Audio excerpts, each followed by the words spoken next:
just go straight to questions. Tim Baray's here. Yes, I am. Good to see you. Good talking to you. You talked about Ian earlier in the season. They were dealing with just Yeah. some fatigue issues. Yeah, Has it's he really worked through that, or are you just managing that during practice? he's doing better. I think there's still times when he has some soreness, certainly, and but for the most part, he's been practicing recently. Obviously, got a couple of days off Sunday. Monday we didn't do much. I don't think he even did anything. We just kind of did some skill work. Tuesday we were off, so he's had 3 or 4 days really to kind of get back at it. And he practiced today. He was fine. So he's fine. He has some soreness and tightness in his calf, and we just got to be careful with it every once in a while. You talked about, I think yesterday or a couple of days ago on your radio show, just about people appreciating kind of what he's doing. Yeah. Is he the best rebounder you've ever coached? Or? Yeah, I think he probably is.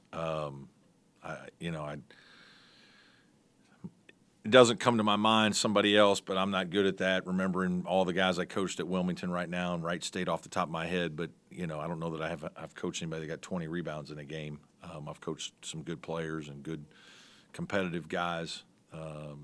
But his ability to pursue the ball and drive to pursue the ball is it's different.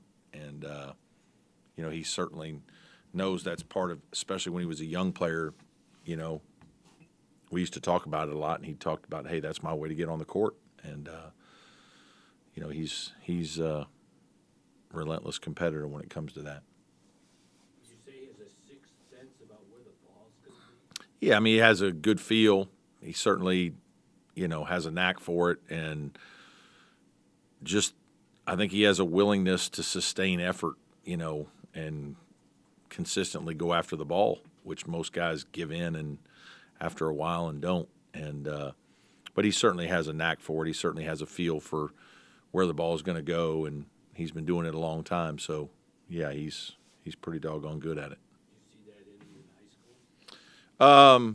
Well, we knew he was a good rebounder. We knew he had great hands. I don't know that, we predicted he's going to get 20 rebounds, but certainly glad that he is. What do you feel like your depth at through 10 games feels like you've been able to throw various combinations, especially getting like Reeves off the bench for Haggerty, or just how is that rotation? Yeah, we're still working through it. I think, when our bench plays well, it's really good. It's really important. There's been some games where there's been 1 or 2 where we haven't played as well. Certainly pace of game, style of game can dictate, back-to-back games can dictate sometimes how much you're going to go to the bench. But those guys are getting better. I do think that, and, becoming more comfortable, which is certainly going to be important as we go through a long season. What do you think last week taught you about your team going from such a high, emotional high against Kentucky Yeah. to trying to travel down to start conference play and pull out another gritty? Yeah, good maturity.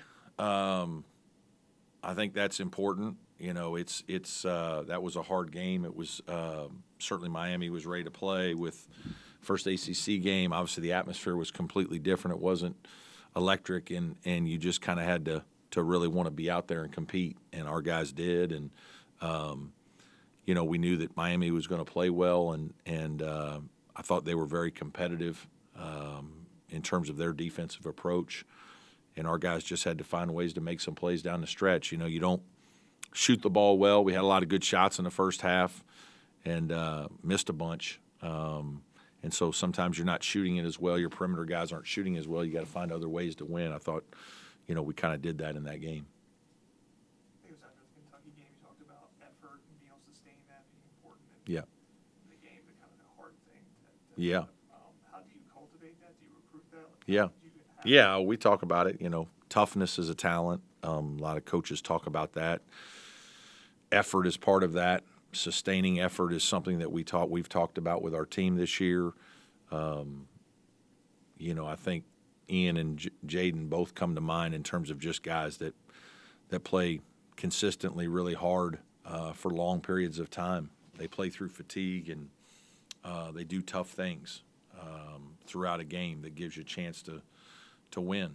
And I do think that it can permeate through your program and through your team when you've got guys that are competing like that, and you're showing examples of that in film and practice, and you're talking about it, and it certainly can bring the energy level of your team up.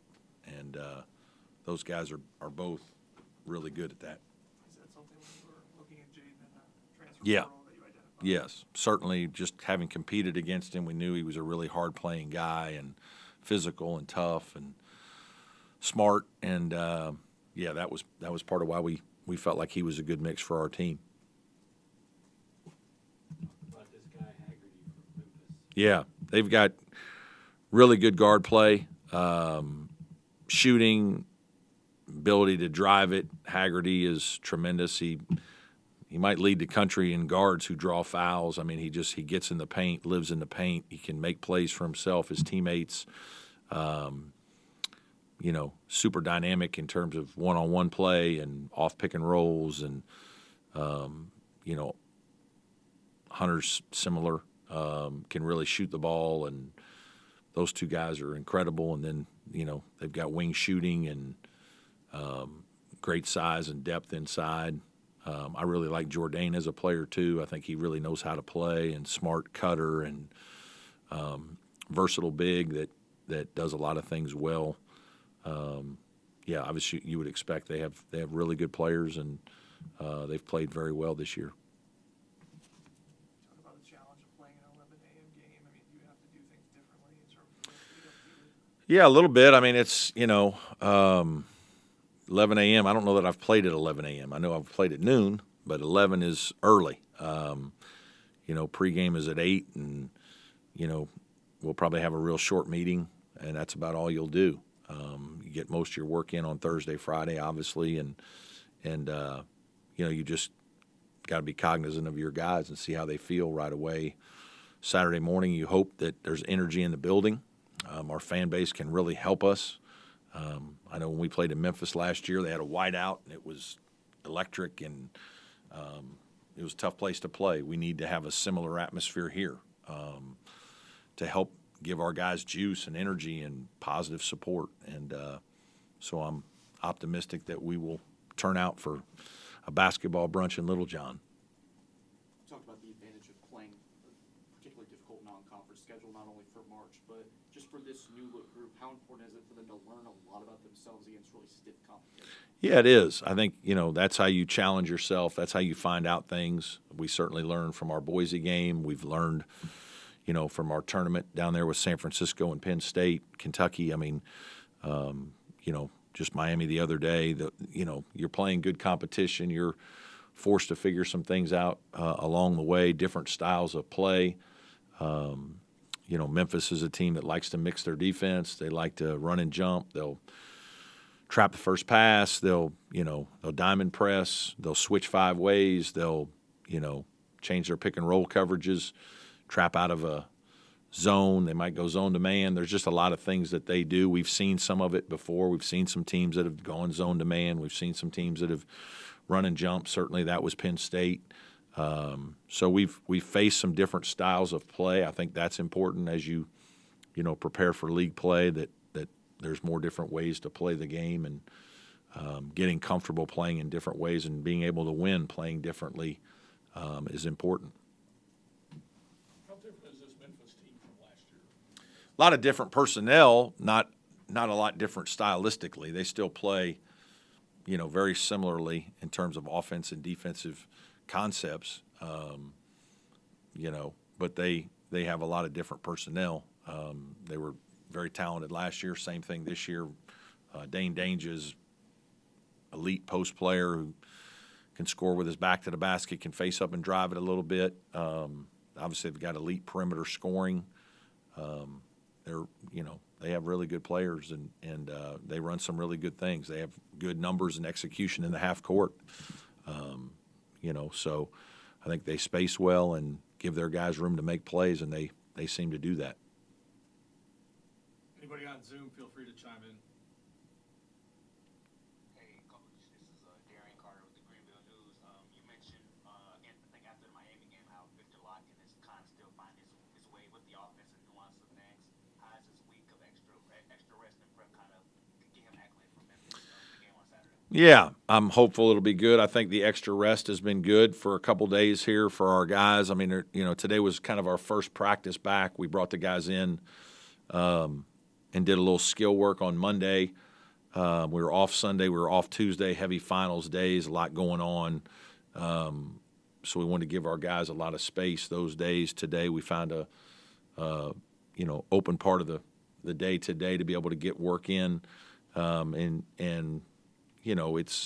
we're a work in progress to get ready for Saturday, but I think we'll be healthy and we'll have a couple more good practices and should be fine. Victor, I think that's good. He wasn't feeling 100% down in Miami. Had a little bit of a sickness, and so he's on the mend from that. And I think just getting a couple days off on his legs and knees and all those things are good too. So, but he's adjusted nicely. I think he's done some really good things on both ends. Obviously made a couple big threes down in Miami. He's gotten some block shots last week, protected our basket. Just very pleased with how he's progressing as a player and what he's giving our team. Can you give us a feel for the team when they were ranked this year, this week? Yeah. Is that something the team talks about? Yeah. Do you Not a lot. feel like welcome to the party, guys? Yeah, I mean, it's certainly nice recognition. We're pleased to be ranked. It doesn't help you beat anybody. Sometimes it puts a mark on your back, you know what I mean? But at the same time, we've been ranked before, so our guys understand it. They've dealt with it a lot last year. Last couple of years, I think we've been in that situation. But it's good notoriety. You want your program to get positive publicity. Certainly that helps. But it's not something that we talk about a lot or, we're not doing too much with it. It's just part of what happens with the job. It's a small thing, but Ace Buckner he has an injury. Is that why? Yeah, he had shoulder surgery and has just kind of gotten released here really last week to kind of get back out and practice for the most part. And so he's pretty close to full go. So, yeah, it's good to have him out there. He's going to be a good player one day for us. Is he looking like a red shirt? Yeah, he's going to redshirt. Yeah, too far along right now. You said earlier in maybe the preseason or just the first couple games of this offense was a work in progress. Just how do you feel through 10 games like they've really come together? Yeah, I think fine. We're still working through things, and I don't think our consistency is where it needs to be. We obviously make some small changes in certain games to, based on how we're being played, and so just dealing with those kinds of things. And you add some things here. You might take a few things out that you thought were going to be good that you don't really like now. How you're being guarded in pick and roll. There's different packages that are a little bit better for certain situations. So getting used to doing all those kinds of things and just having your guys be comfortable and making their natural reads within the flow of your offense. I think that's improving. And everybody kind of understanding their role, what we need them to do, what we want them to do. And sometimes that takes, 8, 10, 12 games to kind of sort through it. I think we're, just about at that point. Dillon Hunter, his three-point shooting goes back to even high school that he was struggling shooting. Yeah. Was it just a mental thing, or was it mechanical? There's a few mechanical things and a lot of mental. He didn't have an awful looking shot or anything like that. I think some of it was mental when he was younger, and then it's just kind of working through a tweak or two with your form and just trusting it after you've gotten enough reps and you've seen the ball go in and believing that you're going to be a good shooter and that the ball is going to go in. And certainly that was something we talked about a year ago. And to his credit, he's put in a lot of time. He's really worked hard at it the last year or two. And I think this summer it was clear that, he was feeling pretty good about his stroke. He'd worked on it all summer, but all spring, been working on it for over a year. And just culmination of all that hard work, all of a sudden you start making a couple, on a regular basis, live play. And then you come to games and start making a few. You kind of grow out of it. And that's what I think's happened with him. Near the top of the list of what you need to do well to beat Memphis? A lot of things. We need to take care of the ball. We need to have, terrific one-on-one defense. They're terrific individual players and play with great space. And, rebounding will be important as well in the game, extra possessions that way. So, a lot of things. I guess you said basketball brunch. Is there anything more that goes into that? I know you said mimosas on the radio. Yeah. Well, I'm not providing any, but I'm not saying we can't have tailgating and all those kinds of fun things that we seem to have for football games. Why not have one for – I haven't looked at the weather. How's the weather supposed to be on Saturday? Ben, come on now. 85 and sunny? Huh? High of 72. Is that what you said? High of 72, sunny? There you go. Inside, it's real warm. So, Any more questions for Coach? Anybody on Zoom have anything else? I just want to ask one word about Chase. Yeah. Just in terms of him being a parent, Dillon was talking about, like, he just goes straight home, like, after practice, very mature guy. Like, is he a different even athlete because he's a little bit. I mean, Victor's married. Chase was that way last year, though. He's been in school a while. Like, I think it's natural progression. These guys, most of them, you get to be a senior in college, and you've kind of done a lot of the social stuff, and especially if you have a serious girlfriend, you're just kind of hanging out, and guys who play 32 minutes and play in practice as hard as those guys do are pretty tired too. They're worn out, and so sometimes all they want to do is just go home and relax. And obviously with Chase having a young baby, he's I think he goes to bed about 10 o'clock, and is up with the baby at least once a night, and then is up pretty early. But he's an adult. He's been doing this. His younger brother's still a junior in college, so he's still having a little more fun probably. All good? Okay, thanks everybody.